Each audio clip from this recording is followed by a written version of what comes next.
Okay, we're here with Wendy Corsi Staub. Staub, right? Got it? Yes. I knew it, I just need to make sure I got it right.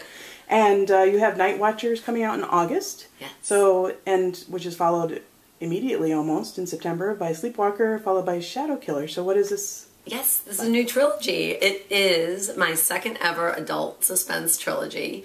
It's coming from Harper, and it's dark. It's a dark thriller, Nightwatcher is, and basically the idea came to me, it opens on September 10th, 2001 in Manhattan, and the idea came to me right after the September 11th attacks when I heard on the news in passing, I live in the New York area, and I heard that crime was down.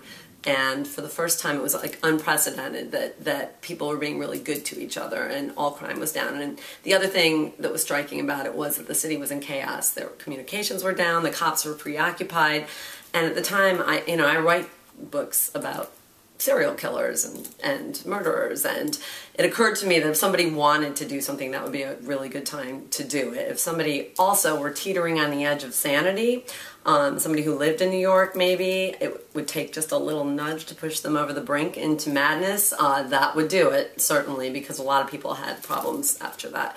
So the idea came to me then, and I waited a decade to write about it because it was just too raw and too sensitive a subject.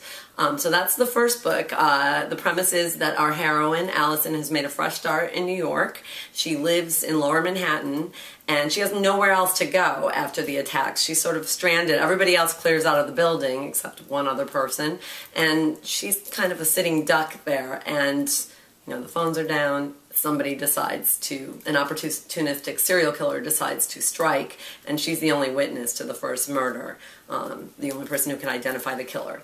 So it sort of goes from there. At the end of that book, there's a twist that opens the door to the next installment in the trilogy, and that is called Sleepwalker, and it opens on the anniversary of September 11th, 10 years later. So it's set in the fall of 2011, and I wrote it before the actual fall of 2011, and I handed it to my editor, and after that there was an earthquake in Manhattan, last summer there was a hurricane that hit Westchester County where the heroine lives, and then there was a Halloween storm that canceled Halloween, so I had to go back in and rewrite all of this. Not to mention Bin Laden had been killed and there were new terrorist threats, so I rewrote to make it all reflect reality, and the premise is that there's a copycat killer out there, or is there? And Allison's husband is a sleepwalker. He's been sleepwalking at night because he's taking medication, Ambien, but I made up a fake name for Ambien. I made up my own drug. And he's sleepwalking. He doesn't remember. He's been sleep eating. He doesn't remember what he does at night, but he's the only person, one of the only people who knew how the original crimes unfolded, and the same calling card is at each crime scene again now. So, and then there's one more twist, and the very last line of that book opens the door to the third installment, which is called Shadow Killer. And it's half prequel, which goes back to the year 2000, and we meet the heroine and the hero before any of this ever happened, and then we follow through to the aftermath of what happened after Sleepwalker closed. We follow through and see if Allison can finally live happily ever after. So each book has the same hero and heroine? Then? It has the same heroine, basically. The same heroine, Allison. It has the same peripheral characters, too. There is a New York City detective who's in all three books. And I have a New York City cop who helps me with research. He helped me with all three of these. So he not only helped me with the aftermath of September 11th and told me, how to make it very realistic, but he also helped me with procedural stuff, and he was a great resource. Yeah. So that cop is also, he figures in all three. Rocky Manzillo is his name, and everybody who's read the ARC so far has asked me about, will he come back in future work? So he must be he sounds like a lovable grump, yeah.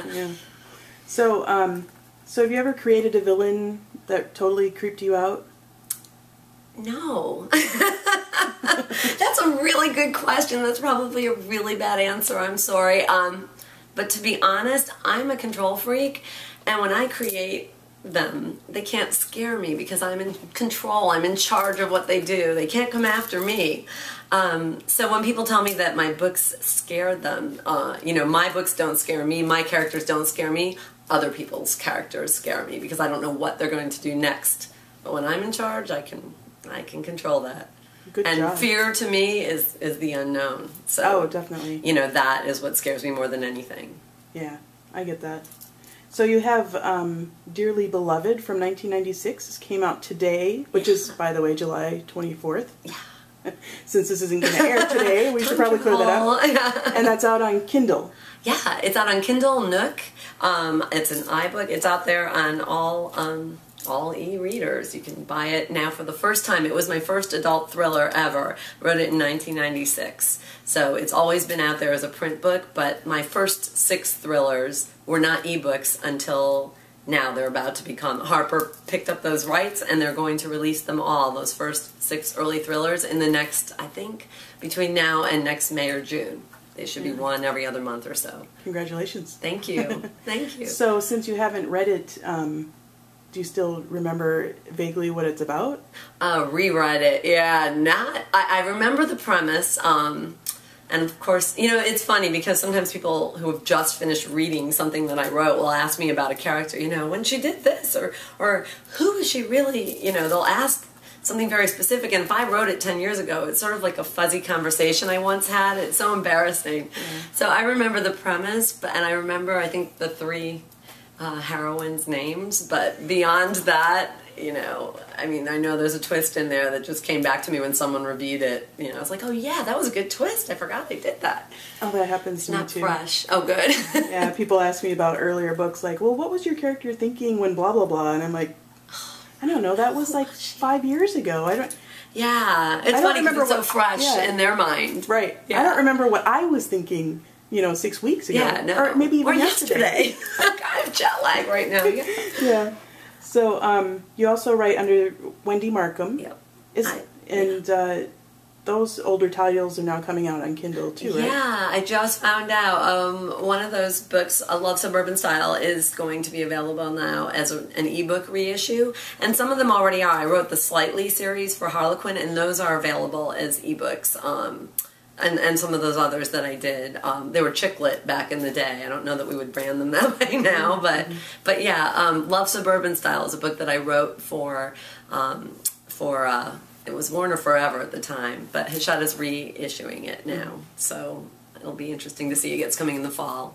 So, and I have had another Wendy Markham idea floating around in my head that I just haven't had time to write. So I need, you know, I thought maybe on the plane out here I would do it. I just didn't. Mm-hmm.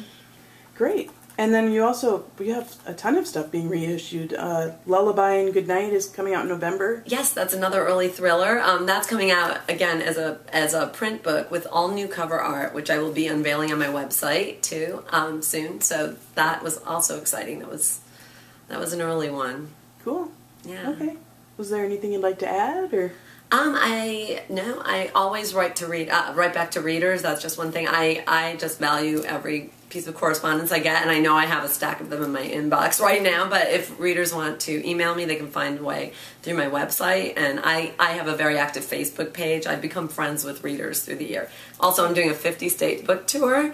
I'm winding it down. My goal in the beginning was to sign in every state.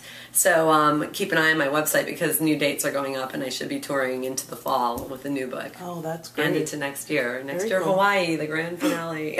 Did you save it for last on purpose? We did save it for last because it's really far and really expensive, and I bring my husband and kids with me, and my son will be turning 18 in Hawaii. That was my my goal. Oh, that's great. So, yeah. Very cool. Well, congratulations, and thank you for sitting with me. Thank you so much. Good to see you.